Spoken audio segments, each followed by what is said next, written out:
नमस्कार। 89.6 एफएम सीकर के डिजिटल पे से मैं हूं आरजे संदीप। तो दोस्तों, जैसा कि आप जानते ही हैं कि हम हर रविवार हमारे सीकर के सभापति जीवन खां साहब के साथ बातचीत करते हैं। तो इनका भी आभार है कि वह अपना बहुमूल्य समय हमें देते हैं। सर, आपका बहुत बहुत धन्यवाद और आभार। नमस्कार, शुक्रिया। सर, सबसे पहले तो पूरे सीकर की ओर से आपको बहुत बहुत बधाई, जो आपने हमारे सीकर को नई सौगात दी है रामलीला मैदान में, धनुष की और गदा की। देखिए, आप मुझे ये बधाई दे रहे हो, ये मैं मेरी पूरी जनता को समर्पित करता हूँ। उनके आशीर्वाद से ही चेयरमैन बना और उनके आशीर्वाद से ही एक मैं काम कर पाया, क्योंकि सबसे बड़ी जनता माई बाप होती है एक जनप्रतिनिधि के लिए। और जनप्रतिनिधि जब अपनी जनता की तरफ देखता है तो जनप्रतिनिधि की और जनता का जो एक चोली दामन का साथ है, बिल्कुल सर, वो इस प्रकार से है कि एक जनप्रतिनिधि अपनी जनता की आंखों में देख करके समझता है कि मेरी जनता मुझसे क्या चाह रही है। तो मैं आपसे ये कहूँगा कि ये सारे की सारी जितना भी हम काम कर पाए हैं, ये सारा का सारा मेरी जनता के समर्पित है। उनके आशीर्वाद से ही हम ये कर पाए। जी सर। सर, इसके अलावा कुछ लोग हैं कि वो ये चाहते हैं कि सर्किल का काम हुआ, ये अच्छी बात है, लेकिन योजना नगर की तरफ सड़क का निर्माण अभी भी नहीं हुआ है। कुछ लोगों की कंप्लेंट है सर। देखो, सड़क, नाली, रोड, ये सारे कार्य चलते रहते हैं। मैं पिछले 9 साल से यही कार्य कर रहा हूँ जी।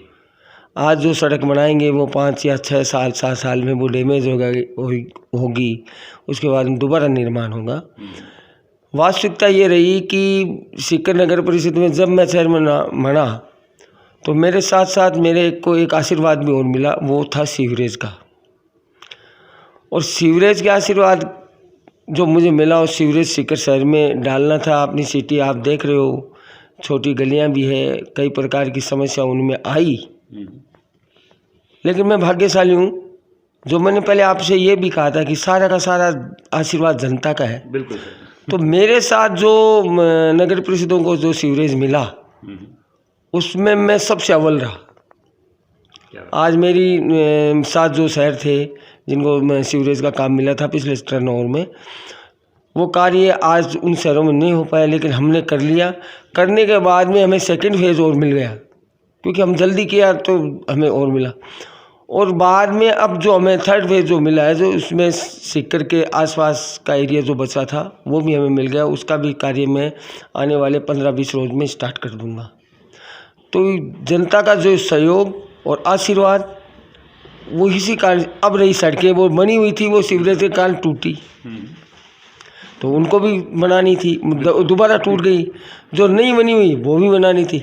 लेकिन मैं ये मानता हूँ कि मैं आज मेरे जो अंदर का जो क्षेत्र है उसमें लगभग सड़कें होंगी। कुछ सड़कें जो रह गई उनके भी टेंडर वेंडर कर लिए, वो 2-4 महीने में आपको देखने को मिलेगा। योजना नगर भी बाकी नहीं रहेगा, और आसपास के जो भी एरियाज हैं उसमें सब में हम काम करेंगे। आपको बताओ, पिछले समय हमने Palwas road, Kaunpura road, Dhod road का, और साथ साथ में राय जी को वैसे योजना नगर की जो जारी है उसका उद्घाटन हमने कर दिया हमारे विधायक महोदय के द्वारा। तो वो रोड बन रही है, उसके आजू बाजू में जो रोड हैं वो भी बन जाएंगी। जी सर। रामलीला मैदान की सौगात के बाद में, जैसे कि आज के दिन बजरंग कांटा की नई सौगात के लिए आप तैयारी कर रहे हैं, तो सर उसके बारे में भी हम जानना चाहेंगे। देखिए, बजरंग कांटा अपने शहर का मुख्य सर्किल है। जयपुर रोड हो, सांवली रोड हो, या सिटी के पार्ट से जो भी व्यक्ति बस डिपो की तरफ जाता है, तो बजरंग कांटा अपनी मैं उसको मुख्य सर्किल मानता हूँ। लेकिन वो सर्किल बने हुए काफ़ी वर्षों पहले सर्किल बना था। उस समय के सीकर में आज के सीकर में फ़र्क है। ट्रैफिक मूवमेंट की भी बड़ी समस्या है, ट्रैफिक जाम भी रहता है। तो उस सर्किल को हमने विचार किया कि सर्किल का सौंदर्यकरण भी हो जाए, कि वो नॉर्मल टाइप से बना हुआ था। सर्किल का सौंदर्यकरण और ट्रैफिक पॉइंट को देखते हुए ट्रैफिक मूवमेंट कैसे हो, उसकी भी हमने ट्रैफिक मैनेजमेंट के लोगों से जानकारी ली। उसकी भी जानकारी लेकर के उस सर्किल को थोड़ा आगे पीछे करके और उसका नया सौंदर्यकरण के, और मेरा मानना है कि कम से कम 1 महीने के अंदर उसको मैं करके और जनता के को समर्पित कर दूं। और हमारे सम्माननीय बजाज जी का स्टैचू मैंने नगर परिषद में हमारे समान जगह पर रखवा दिया है। दोबारा हम उनको वहीं स्थापित करेंगे, बजाज सर्किल पे। जी सर। सर कुछ लोगों के पर्सनल सवाल भी ये है कि जब आप पार्षद बने थे तब आपने क्या यह विचार किया था कि मैं सभापति भी बन जाऊंगा? नहीं नहीं, उस समय मेरा कोई विचार नहीं था। वो तो जब पार्षद का चुनाव लड़ा था वो तो हंसते हंसते यूं ही लड़ लिया और मोहल्ले के हमारे वार्ड वासियों ने आशीर्वाद दे के जितवा दिया। तब कोई सपना नहीं था। सर इसकी स्टार्टिंग कैसे हुई, कैसे आप सभापति बने?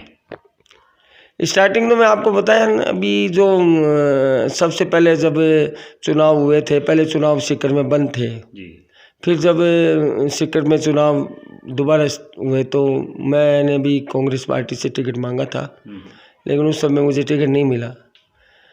तो मोहल्ले के लोगों ने मिल मिला के मेरे को निर्दलीय खड़ा कर दिया। मैं बच्चा ही था उस समय जी।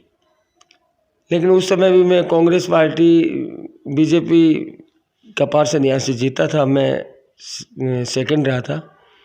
दोबारा जब चुनाव आए तो पार्टी ने मुझ पर विश्वास किया और मेरी वाइफ को, जब ये महिला वार्ड था, मेरी वाइफ को उन्होंने टिकट दिया। मेरी वाइफ ने चुनाव जीता। तब से लेकर आज तक मैं मेरे वार्ड से चुनाव नहीं हारा और बराबर हम चुनाव जीतते रहे। ये सभी वार्ड वासियों का आशीर्वाद था। और जो मैं आपको एक बात बताना चाहूँगा कि मेरे वार्ड वासियों की वजह से ही आज मैं चेयरमैन हूँ। उनका आशीर्वाद सदैव पार्षद के चुनाव में, चाहे वो और चुनाव में किसी प्रकार के रहते होंगे, क्योंकि मेरा जो वार्ड है उसमें 60-40 का रेशियो, 60% कम्युनिटी मेरे हिंदू कम्युनिटी मेरे भाइयों की है और 40% माइनॉरिटी के लोग हैं। लेकिन मेरे को 60% जो वोट है उनमें से मेरे को यूँ मान के चलो 80-85% वोट मुझके मिलते हैं और मेरा पैसा भी नहीं लगता। 1 रुपये भी मेरा इस वार्ड में चुनाव में नहीं लगता, न माइनॉरिटी में लगता न हिंदू कम्युनिटी में लगता। बराबर लगातार हम चुनाव जीतते हैं। अब मौजूदा समय में मेरी वाइफ भी पार्षद इस वार्ड से, मैं दूसरे वार्ड से हूँ। पिछले टर्म में भी हम दोनों पार्षद थे। तो ये सारा का सारा देखो वार्ड वासियों का आशीर्वाद और जनता का आशीर्वाद है। बिल्कुल सर, और आपकी मेहनत भी है सर। ये आपने जो मेहनत की है लोगों के लिए और रात दिन अभी भी आप अपनी मेहनत करते रहते हैं पूरे शहर को चमकाने के लिए, तो यह आप डिज़र्व करते हैं सर जीत। तो देखिए, ये जो है ना मेहनत हम नहीं करते।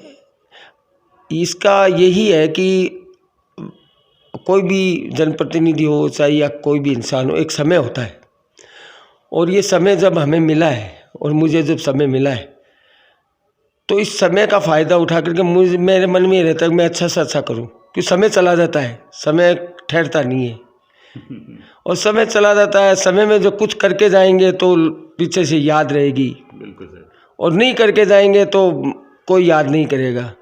तो मेरा है कि मैं कुछ ना कुछ करके जाऊं। आज चेयरमैन है, कल नहीं है, ये सीट आती जाती है।